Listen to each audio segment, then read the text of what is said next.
बच्चा भी, जवान भी, बुजुर्ग भी, बच्चियां भी, सब मिला करके सबको मानव कहा गया। एक मानव सुख की चाहना रखता है और हम सुखी कैसे रहें इसके लिए व्यवस्था भी करता है, इसके बाद भी सुखी नहीं रह पाता। भगवान बुद्ध ने कहा कि पूरे संसार में दुख है,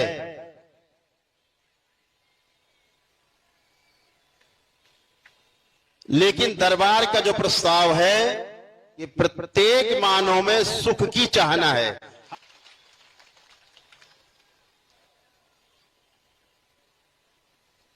सुखी रहा कैसे जाए?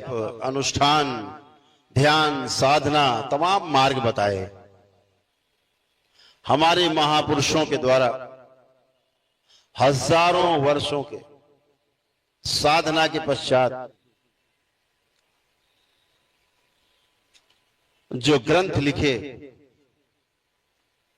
पुराण, शास्त्र, गीता, सारे उपनिषद, पुराण सब लिखे गए। लिखा हुआ शब्द उससे भाव पकड़ में नहीं आता,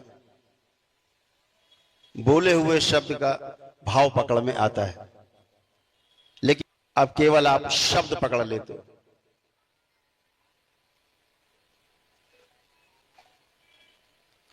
फिर शब्दों की लड़ाई शुरू होती है।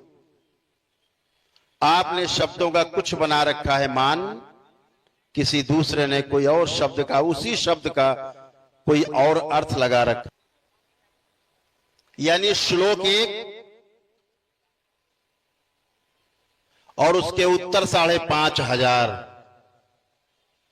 मनुष्य भ्रमित नहीं होगा तो होगा क्या? कुछ तथाकथित कलयुगी अर्थ का अनर्थ कर दिया है।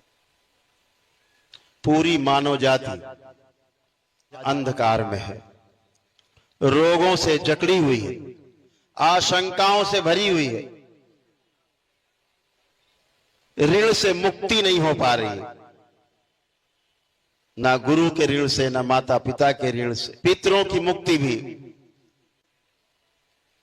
उल्टे सीधे कर्मकांडों के कारण नहीं हो पा रही।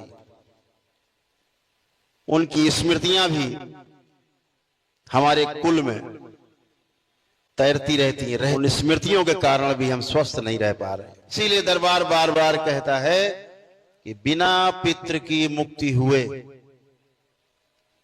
बिना शारीरिक, मानसिक और आध्यात्मिक कष्ट नहीं जाने वाले।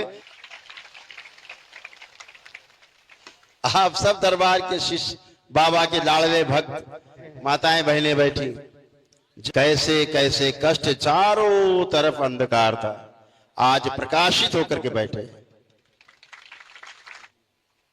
पितृ मुक्ति के साथ साथ पितरों की स्मृतियों की मुक्ति हुई, तमाम दोष नष्ट हुए।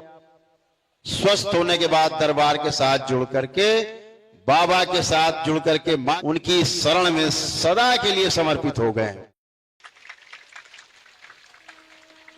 हजारों दीक्षित भक्त, माताएं बहनें यहां उपस्थित हैं। अब आपका जो जप और तप शुरू होता है, जीने का रास्ता तब दिखाई देता है।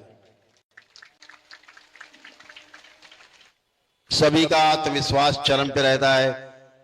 अरे जाओ, कोई कष्ट आएगा तो क्या हुआ, मेरे माँ और बाबा मेरे साथ है। ना भूत प्रेत का भय, ना रोगों से भय और उसके कष्टों से भय। प्रार्थना करेंगे, अर्जी लगा देंगे, इसी से हमारा काम हो जाएगा, किसी की आवश्यकता नहीं पड़ती। यह हमारी हिंदू संस्कृति,